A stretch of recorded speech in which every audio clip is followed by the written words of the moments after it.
ಮೊದಲನೇದಾಗಿ ನಾಡಿನ ಸಮಸ್ತ ಕನ್ನಡಿಗರಿಗೆ, ಕನ್ನಡ ಅಭಿಮಾನಿಗಳಿಗೆ, ಪರಭಾಷಿಕರಾದರೂ ಸಹ ಪ್ರೀತಿಯಿಂದ ಕನ್ನಡ ಮಾತನಾಡುವಂತ ಎಲ್ಲ ಕನ್ನಡ ಪ್ರೇಮಿಗಳಿಗೆ 70ನೇ ಕನ್ನಡ ರಾಜ್ಯೋತ್ಸವದ ಶುಭಾಶಯಗಳು. ನಿಮಗೂ ಸಹ ಕನ್ನಡ ರಾಜ್ಯೋತ್ಸವದ ಶುಭಾಶಯಗಳು. ಕನ್ನಡ ಅಂದ್ರೆ ಕೇವಲ ಒಂದು ಭಾಷೆ ಅಲ್ಲ, ಕನ್ನಡ ಅದು ನಮ್ಮ ಹೆಮ್ಮೆ, ನಮ್ಮ ಒಂದು ಸಂಸ್ಕೃತಿ, ನಮ್ಮ ಅಸ್ಮಿತೆ. ಸೊ ಹಾಗಾಗಿ ಕನ್ನಡ ಭಾಷೆಯನ್ನ ನಾವು ಅಭಿಮಾನದಿಂದ, ಪ್ರೀತಿಯಿಂದ ಬರೀ ನವೆಂಬರ್ 1ನೇ ತಾರೀಕಲ್ಲ, ಪ್ರತಿನಿತ್ಯ ಕನ್ನಡವನ್ನ ಹೆಚ್ಚಾಗಿ ಬಳಸಬೇಕು, ಬೆಳೆಸಬೇಕು, ಕನ್ನಡ ನಾಡನ್ನ ಬೆಳಗಬೇಕು ಅಂತ ನಾನು ಎಲ್ಲ ಕನ್ನಡ ಅಭಿಮಾನಿಗಳಲ್ಲಿ, ಕನ್ನಡ ಪ್ರೇಮಿಗಳಲ್ಲಿ, ನಮ್ಮನ್ನ ರಾಷ್ಟ್ರಕವಿ ಕುವೆಂಪುಗಳು ಹೇಳ್ದಂಗೆ ಸರ್ವ ಜನಾಂಗದ ಶಾಂತಿಯ ತೋಟ ನಮ್ಮ ಕರ್ನಾಟಕ.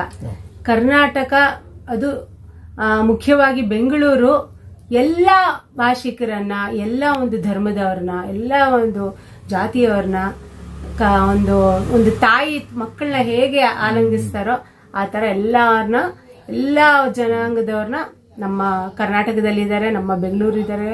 ಎಲ್ರು ಒಂದು ಶಾಂತಿಯ ತೋಟ ತರ ಎಲ್ರು ಸಹಬಾಳ್ವೆಯಿಂದ ನಡ್ಕೊಂಡು ಹೋಗ್ತಾ ಇದ್ದಾರೆ.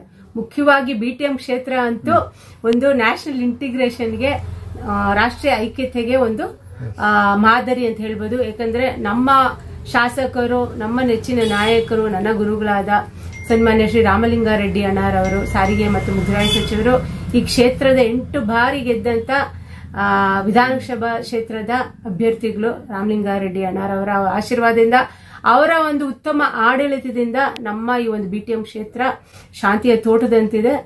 ಎಲ್ಲ ಒಂದು ಆಡಳಿತ, ಒಂದು ಒಳ್ಳೆ ಉತ್ತಮ ಲೀಡರ್ಶಿಪ್ ಇಂದ ಅಂತ ನಾನು ಹೇಳಕ್ ಇಷ್ಟಪಡ್ತೀನಿ.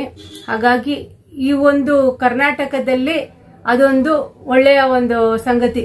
ನಾವ್ ಯಾರಿಗೂ ತೊಂದರೆ ಕೊಡಲ್ಲ ಅಲ್ವಾ? ನಾವು ಯಾರೇ ಏನೇ ನಮ್ ತೊಂದರೆ ಕೊಟ್ಟರು ಫಸ್ಟ್ ಮೊದಲು ಪ್ರೀತಿಯಿಂದ ಹೇಳ್ತೀವಿ ಅಂತ. ಎಲ್ರಿಗೂ ಮತ್ತೊಮ್ಮೆ ಕನ್ನಡ ರಾಜ್ಯೋತ್ಸವದ ಶುಭಾಶಯಗಳು.